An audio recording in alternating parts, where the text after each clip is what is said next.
Now here is something incredibly interesting. The developers of this game clearly thought that this would be tedious for gamers waiting for the character to walk. So they implemented a way of skipping it. You can skip the whole process of walking. But they didn't introduce it until about an hour or something into the game.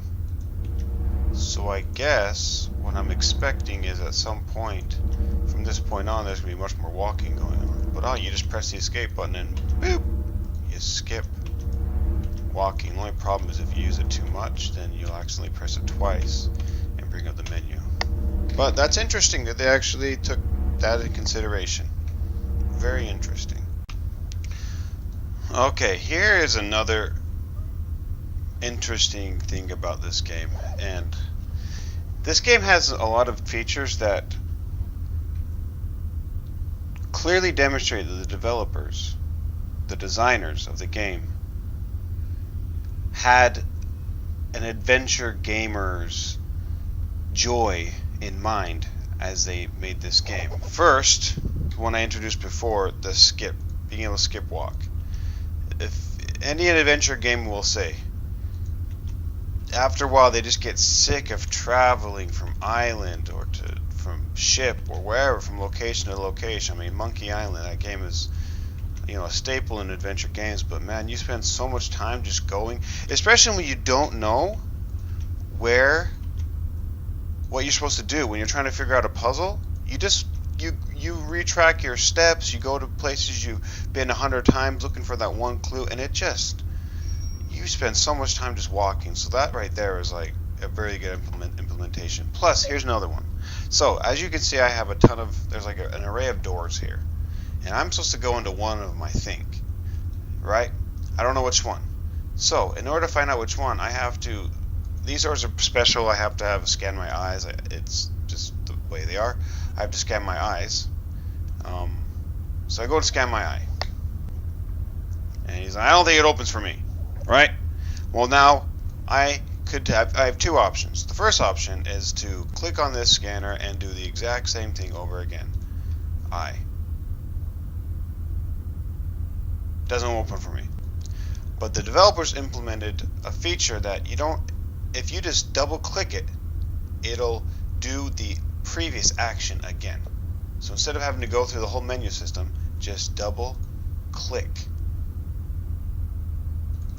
And it does the whole menu system, it does the whole action again.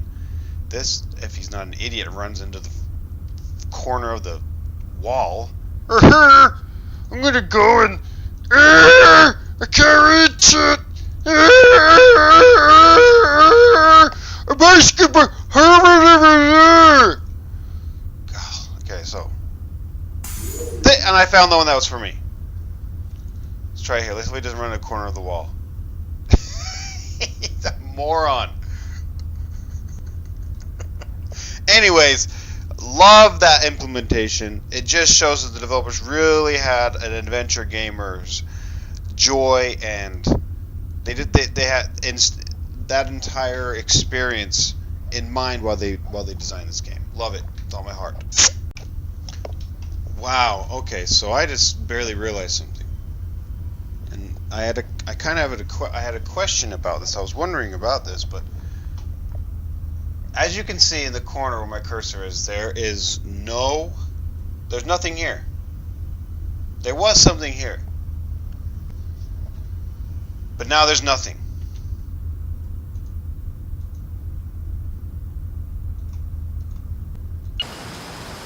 See, this was there. Look at this. I can switch between these two characters. Now, the story hasn't explicitly told me the relationship between these two characters, though you can infer many things. But this is the first time in the storyline that I have been able to switch between the two. It would play out a certain part of each character's storyline in sequence, but now I can switch. Now, I thought I'd be able to do this at will. But I just realized when I saw that thing was gone, that you can't. It's like that. This is a point when I can choose which storyline am I going to pursue, the storyline of this character or the storyline of this character. And as soon as you choose which one, meaning that if I choose this character, then when I engage in the next part of the story, my option to switch will disappear. And that's really interesting. I've never seen that before. And if I have, I've never seen it in this way. So now this right now, the first thing I'm going to think is, oh, they're doing this to give it some replayability. Because say I choose this storyline, then I might not be able to see the other one, right?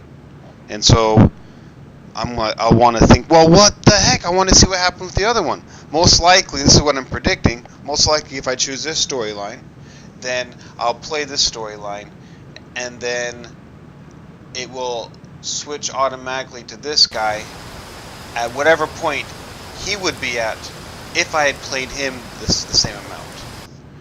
But if I actually want to see what happens during that time, I have to choose him now. But then if I do that, I can't see this guy's storyline. So it's a really interesting way of engaging the player to play the game more after you win. If my prediction is correct, only time will tell. Okay, everyone. I'm about to start something that I think is another awesome thing about this game.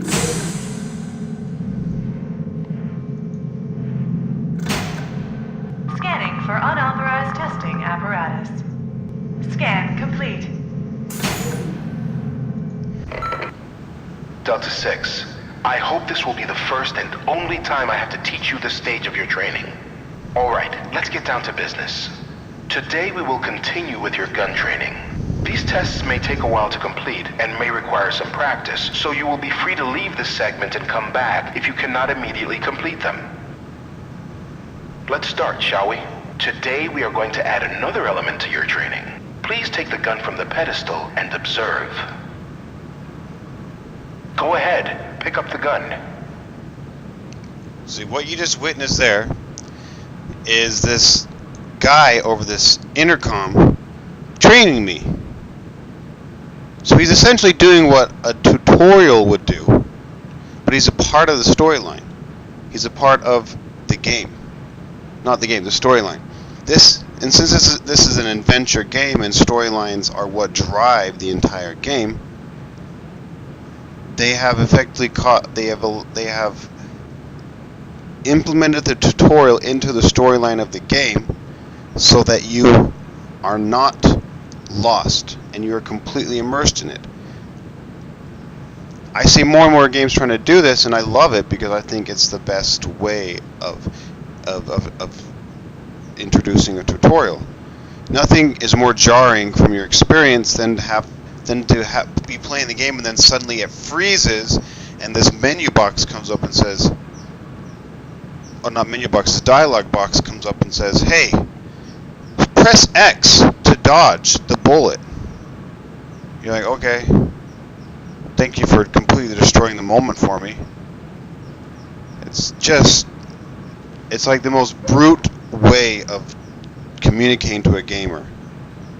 And this is awesome because it's part of the storyline. They're teaching me how to use a gun, which I'm going to have to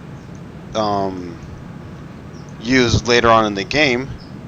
But this part of whatever I am right now, I'm obviously some type of soldier. The cover position. See? Now I'm learning how to use this gun.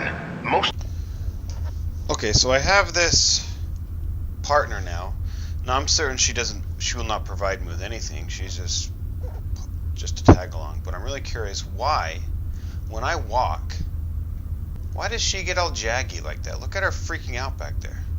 Now I know she's attached to me, like she's an object in the game, like from like a code point of view, the limited knowledge I have with code, I'm positive that she is an object that is married to me, but why do I walk so smooth and she doesn't? I'm like curious what causes this. If there's anyone out there who knows, I would love to like some type of explanation, some type of help as to why this happens, and is it possible to not have it happen so that she is much more? I mean, is it my computer? I mean, is it because my computer sucks back? Because I know I see these lines coming up, and I know that's like a VSync thing. And if I was able to adjust the VSync in this game in the options menu, then it would do away with these lines. But I can't. There's no ability to do that. But I'm really curious what that's all about. So yeah, this guy right here, Balder. I met him at the lunch. I had breakfast with him. I mean, and he's like, "Hey, after your gun training, I'll be at the gym." So I thought he'd be at the gym like working out. But he's not. Look, there's all these things to work out. He's like, I'll be at the gym. I'm like, okay. Expected to see him pumping weights or something. He's just chilling in the corner. He's like, are these books? Like he's reading books in the gym or something? He's not even touching the weights. God, that's funny. Look at this. Look at me when I try to move this shelf.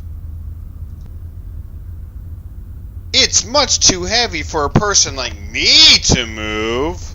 So I'll ask the guy that stands in a weight room to see if he can move it.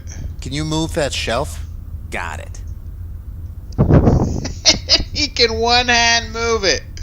The guy that stands in the weight room is somehow stronger than me, who doesn't stand in a weight room. Here's something in every single adventure game that I've ever come across that I don't know how to fix it, but I would love to figure it out. It's the dialogue. Watch me talk to this guy. Hey, Charlie, how's it going? See, he just asked me, how's it going? In any natural dialogue, you would not be able to, or you would not just go directly to... What do you know about Giselle? Okay, Not much. maybe you could. She keeps to herself. Do you know where I can find her? She's on maintenance duty. Why? Never mind. You could approach someone. They'd be, how you doing? And you need to get some information. But then if you just kept What doing about this, yourself? Me? What about me? We've stuck together ever since we got here. What do you know about Epsilon 5? I just keep asking Told questions. you, No don't natural trust human her. being is going to She's be a like, tricky this is an sort. interesting You never know what she's really conversation. trying to do. No one's going to be like, this is an interesting conversation. I'm going to just keep answering this guy's questions that he incessantly asks without ever asking why or being suspicious or being annoyed in any way. What do you know about the director? What do you mean? He's the only doctor who speaks to us, and he seems to be in charge. If anybody's gonna let us out of here, it's him. By the way, that director is the guy that is speaking to me over the intercom with the training. But it's just, I want to somehow develop a dialogue system in an adventure game where it's much more natural, where you can't do that. It just won't allow you to just... Because like in an adventure game, you need a piece of information, and so you're just going to... You want to, because like the purpose of it is to just solve the puzzle, and so you're gonna go just jam right into just go right to the point. But it's not natural. You can't do that in real life. You can't just go up to people and ask them for information. People aren't like that. They're not going to open themselves up to you just like that. There's a whole complex society around interacting with people correctly. And it differs with every society.